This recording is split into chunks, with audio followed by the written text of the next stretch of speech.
All right, let's shift gears, Duane. Let's do the Giants. So 31-25, three back, one back in the wild card. We've watched every game. You've watched every game. I think after 56 games, you can evaluate here, right? It's a fair time to kind of evaluate. What's your evaluation of this team a third of the way through the season?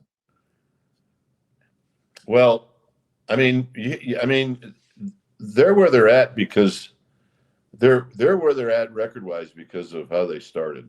Mm-hmm. Yeah, and I think I was talking to Cole, my son, today on the phone, and it was like if they don't have Wilmer Flores the first week, they're probably 500 team right now.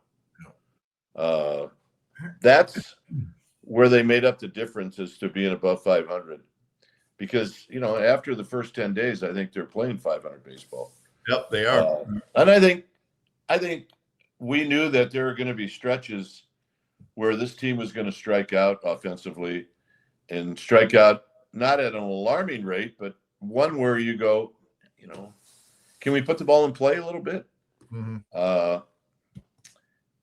So we knew that there were going to be guys that were going to swing and miss, but we also knew that they were going to play pretty well defensively.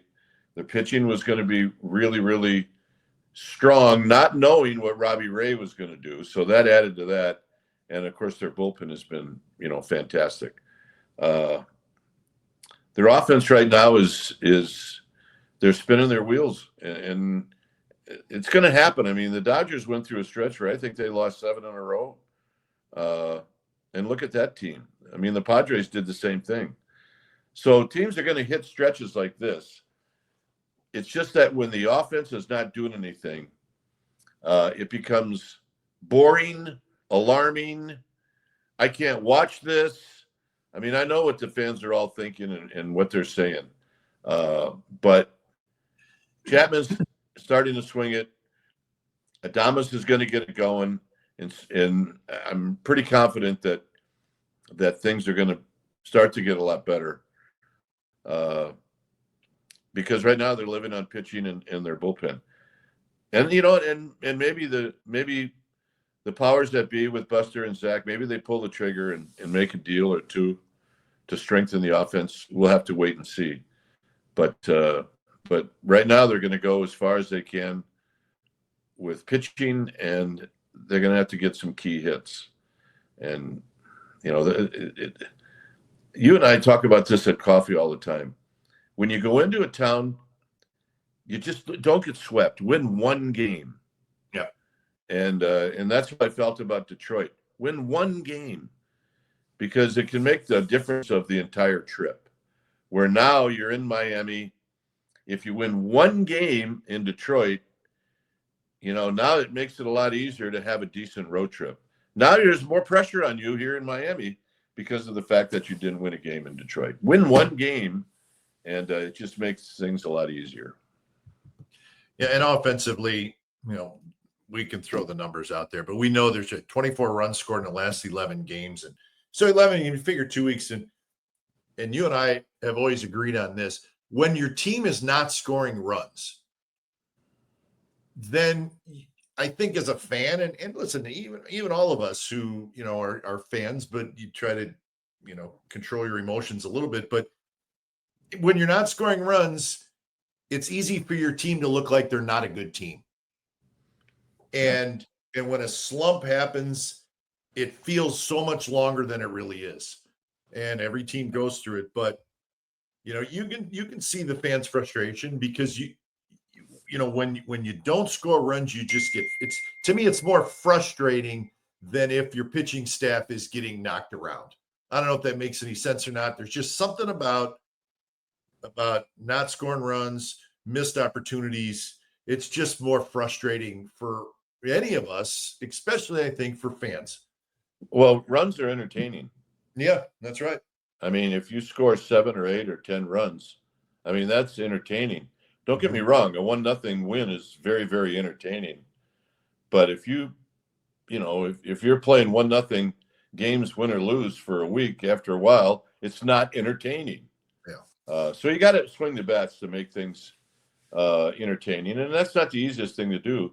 at our ballpark. But I mean, you can't say anything bad about our ballpark, not given the fact that, there's World Series championship banners hanging on the wall. So you play to it and you don't get frustrated with it, because in the end it should help you. But swinging the bat, it's entertaining. And I think I want to start being entertained here in Miami. I do. You talked about Adames a little bit, and I like watching a guy play. I mean, there's a spirit to the way he plays. I think that spirit is certainly being tested a little bit, but if you just look at his numbers, Duane, his batting average is 37 points under his career average. His OPS is 136 points lower than his career average. So there's the struggles, right?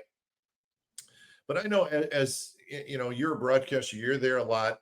I'm at the games a lot. You see beforehand, before the fans get there, before batting practice, you see how hard these guys work, whether they're on a hot streak or whether they're really, really struggling. You see them huddled around iPads and computers looking at their at-bats at 2:30 in the afternoon.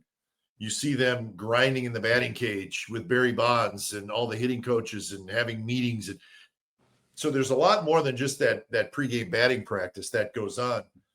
So you really kind of pull for these guys when they're slumping, because how hard they're working, not from 5 o'clock on, but from 2 o'clock on. So I think when you're that close to it, you maybe don't get as frustrated as fans do, but you also maybe pull just as hard for these guys, because you see, kind of what they're grinding through and looking for some rewards, but you don't always get those rewards right away. Well, they're grinding at breakfast too. Yeah. They're grinding at dinner. They're grinding before they go to sleep at night. I mean, that's just a product of being in a slump and not having things go your way. Look, you can take batting practice till you're blue in the face. You can hit off the tee till you're blue in the face. You can have somebody soft toss you until you're blue in the face. You can stand in front of a mirror until you're blue in the face. And you can do all of those things, and those guys do that. But it's got to click. And sometimes it just takes one at bat. Sometimes it takes a walk, and it'll get you in. The one thing that you really have to be careful, and every ball player falls into this. Bonds was the exception. Is if he was going through a little bit of a funk, he never changed his stance. Cal Ripken, I played against him once, I think, but not having been in the American League, they tell us that if he was going bad, he'd change his stance 15 or 20 times. So you really kind of have to be careful that you don't start messing with what has been successful for you. But it's just natural that, all right, I'm going to close my stance a little bit. That's going to work. I mean, it's kind of like buying golf magazines when you suck. You think that magazine is going to help you get better. It doesn't. It doesn't. Trust me. I mean, I had stacks of magazine this high thinking that I was going to be better. So yeah, just kind of stay with what is going on. The one thing I noticed about Adames watching him this week is if anybody ever asked me, what would you tell Willie Adames to do? I might tell him to move this much closer to home plate. Yeah. And maybe take away that slider that they throw a lot to him that's down and away. Just maybe that much. Sure. I mean, in a baseball stance, that's a lot, but maybe even that much. And then just look for the pitch in. That always kind of helped me, especially against left-handed pitching.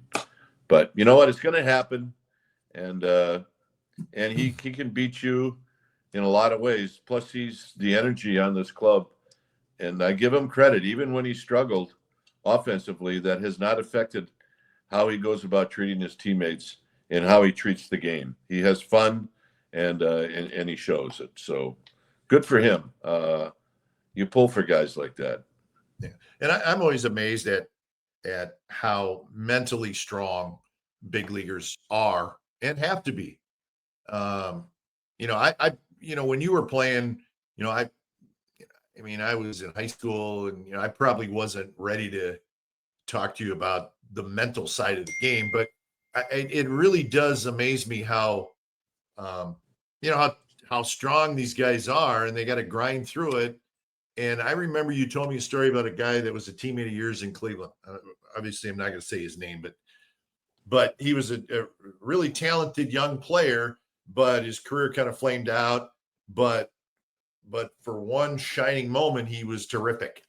And I remember you said the problem is he could turn an 0 for 4 into an 0 for 20, just like that, which means he let one bad game turn into 4 or 5 bad games. And I mean, I don't know, but I'm guessing you just can't do that at the big league level. You'll fail. You just won't be able to do it in a game that amounts to so much failure like baseball.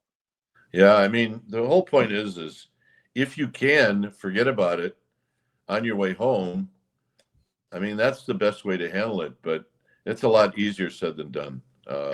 Especially, I remember sometimes thinking, Buddy Bell just went 0 for 4. He struck out 3 times. He's going to walk into his house, and he's got 3 young boys, and these young kids are going to make him forget about that 0 for 4. Mm-hmm. Me, I'm walking into the house, and the thing I got is my VCR to watch the 3 strikeouts that I just had. I didn't have no kids. I didn't have a wife. So I think you got to pack a cigarette. Helps you. I just bag and a cup of coffee. I was ready to go. As long as Denny's was down the street and they had the Grand Slam breakfast, I was happy as can be. Yeah. So anyway, yeah, you got to be tough. I'll tell you, you talk about being mentally tough. Get hit really hard in your helmet or even in your shoulder or your back by a guy that throws hard, and then go up there the next time and dig in. I mean, that's what separates guys in the big leagues from guys that don't make it, because you got to hang in there. And if you don't, they will eat you alive. Yeah.